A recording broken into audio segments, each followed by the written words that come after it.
It is rivalry week. The Ohio State-Michigan game billed as the greatest rivalry in all of college football. But, you know, Ohio State has dominated this series. You know, Michigan's only won twice in the last 20 years. Joined by our guys, Dave Holmes and Adam King from 10 TV, along with Bobby Carpenter and Anthony Rothman from 97.1 The Fan.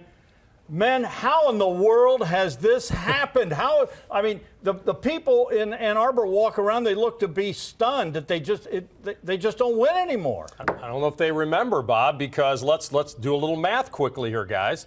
The 21-year-old student at Michigan has only experienced 2 victories in his or her lifetime, right? When that person was 3 years old and when that person was 11 years old. I don't remember too much football prior to being 10, so I guess they can get 1. So I don't know if they're stunned because they don't really know. They've never experienced it after 11 years old. It's amazing. And the 11-year-old, that one win is the Luke Fickell era win. So it's not really the biggest win in Michigan history. So that goes for people that are younger. But and you two are covering it. I was watching it and then playing as that shifted.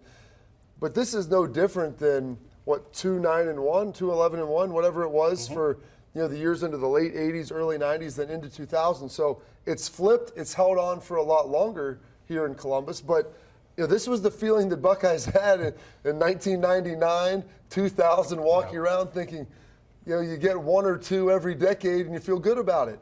I think what people need to remember about this is how much of an anomaly this is. You're talking 15 of the last 16. Ohio State has won. And if you look at other big rivalries that have become one-sided, okay? Talk about the Iron Bowl. In the last 16 years in that span, Auburn's beaten Alabama 7.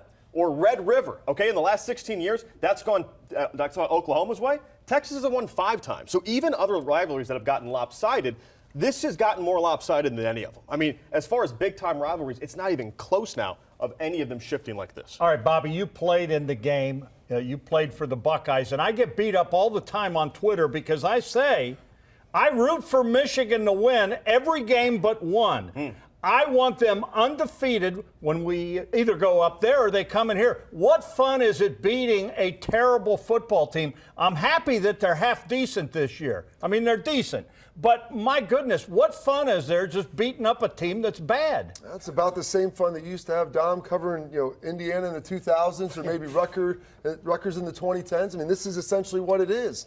And so you want a team that's a formidable adversary. That's ultimately what made these rivalries great, is you were playing for something. There was an apex to the season, and this was going to determine the Big Ten champ, potentially a national champion. And so you want to see that back. I want to watch Michigan come in here every year. Do you want them undefeated? Absolutely. So it's okay. So, folks, when you beat me up, here's a guy that played in the game, bleeds scarlet and gray, and he wants to see Michigan relevant again. Would I lie to you and say that I wasn't cheering for App State to beat them a number of years ago? Well, but that was when they were good and when they were relevant. That's something you can poke fun at and you laugh a little bit at and everybody has fun. Well, you didn't realize that was going to be the beginning of what was potentially the end of a dynasty for about 10 years before they came back. And so you want to see them coming in because the game means more. You have game day here, top 10, all this stuff, Woody, Bo, everything that was going into it. It wasn't that under Lloyd Carr, Michigan was rolling in here 2-9. That wasn't what you wanted to see.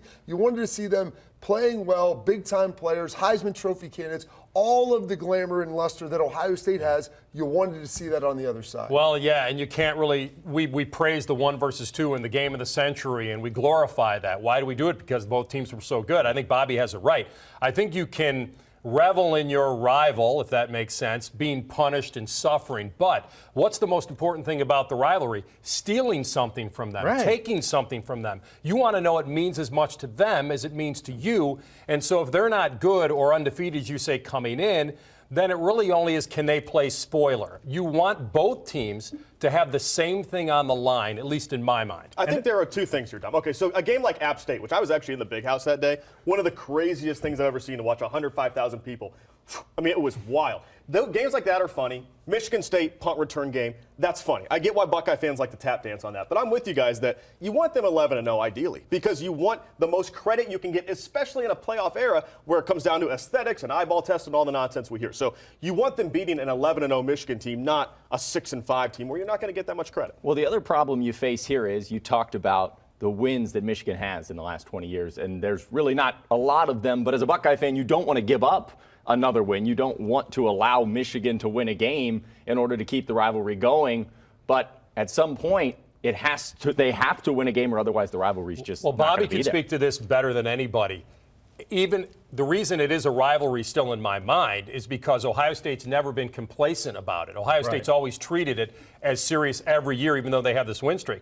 This is what I would ask Bobby. You don't want to be the class that breaks the winning streak. And so you have as much on the line, even though you've won 8 in a row. Feels like that pressure. That pressure is there, and that's very true. And I look back, one of those 2 losses I was a part of in 2003. Yeah. Now, I watched the other one, in 2011. Those things don't feel good. So you don't want to be one of the class that now it's like they hand out gold pants like trick-or-treating, like at the end of every season.